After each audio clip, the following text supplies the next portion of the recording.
On part aujourd'hui à la découverte de My Ranking Metrics, qui est un outil SEO français créé par Fabien Faceriès et Olivier Dufez.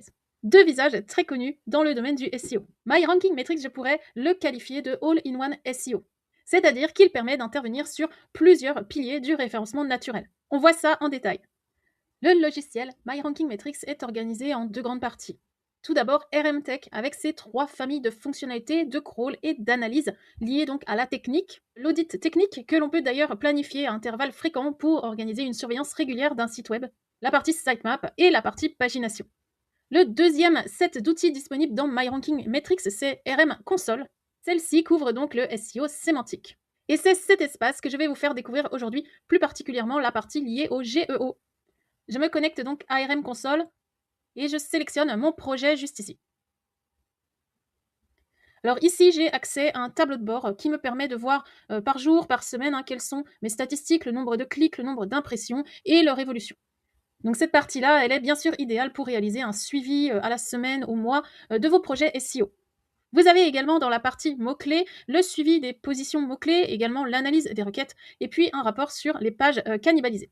Ces trois points sont bien sûr très utiles pour réaliser un audit de site web, mais également pour concevoir une stratégie qui permettra donc d'optimiser l'existant tout en allant chercher de nouvelles opportunités. Vous pouvez également utiliser RM Console pour effectuer un suivi, une analyse de vos URL, pour réaliser des optimisations sur votre site, comme par exemple l'optimisation du maillage interne. Vous pouvez également configurer une analyse d'une chute de trafic SEO et bien sûr suivre votre trafic de marque. Mais ce qui va nous occuper aujourd'hui, c'est la partie sur le Generative Engine Optimization.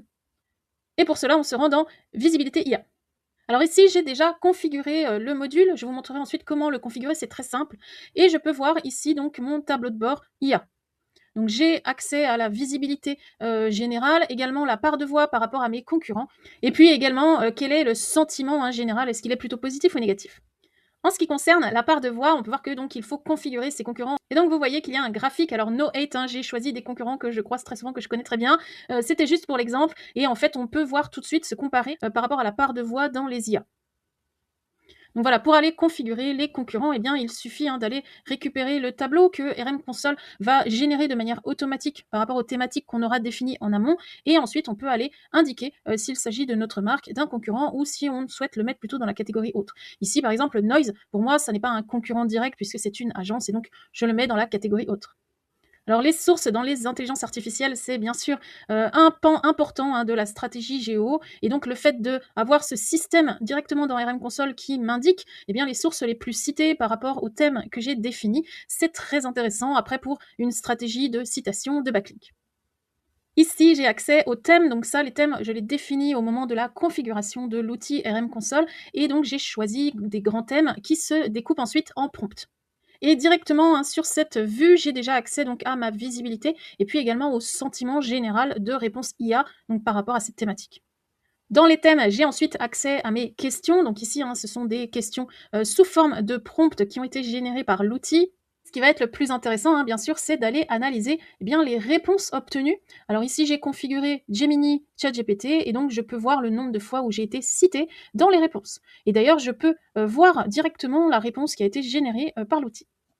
Donc ici, on peut revoir la question donc, qui a été posée début mars, un classement des experts en audit SEO pour le B2B, qui est vraiment ce que je cible. Et donc, on voit un petit peu plus bas que je suis citée ici en bleu, puisque j'ai renseigné mon nom dans l'outil RM Console.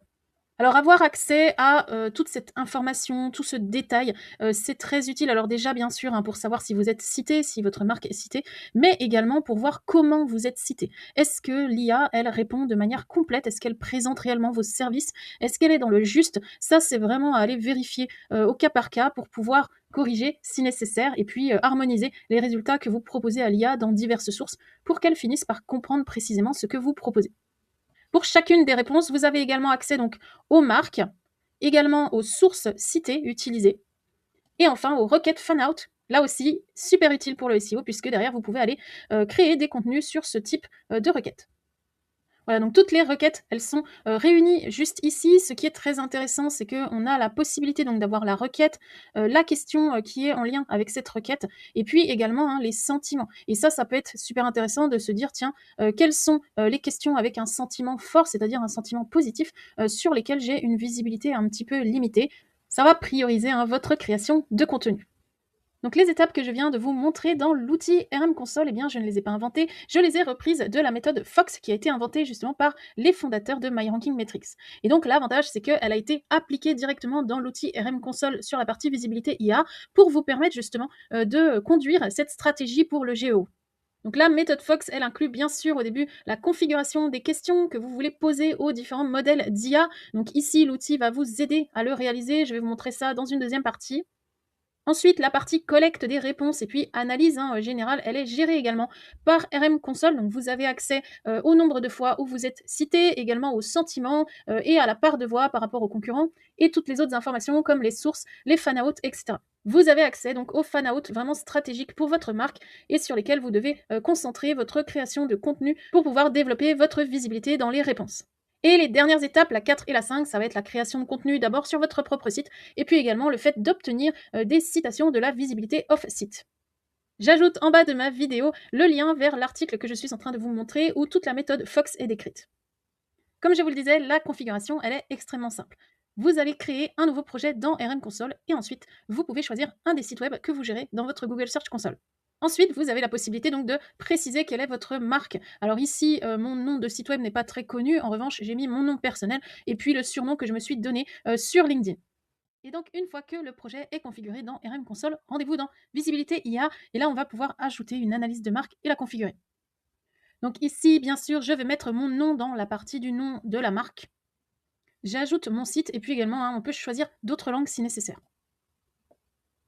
Ici, je travaille uniquement sur la France, donc je mets le pays France.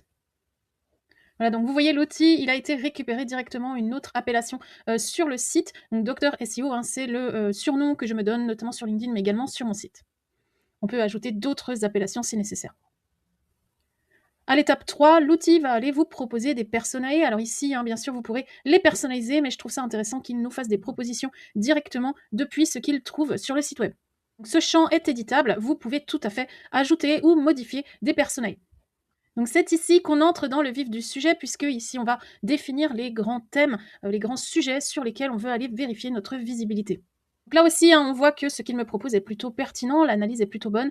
Donc je peux, si nécessaire, aller modifier les différents thèmes pour pouvoir vraiment personnaliser par rapport à ce que moi j'ai envie de surveiller.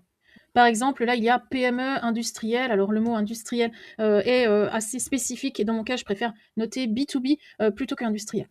Et donc, maintenant que j'ai validé mes différents thèmes, eh bien, il génère les questions. Donc, ce seront les prompts qui vont être soumis aux intelligences artificielles.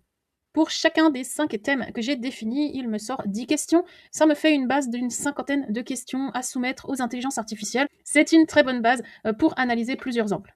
Bien sûr, je peux ouvrir chacune des propositions de questions et encore une fois, les personnaliser si nécessaire. Donc là, par exemple, comme je ne souhaite pas me comparer aux agences SEO, eh bien, je pourrais noter classement des meilleurs freelance SEO.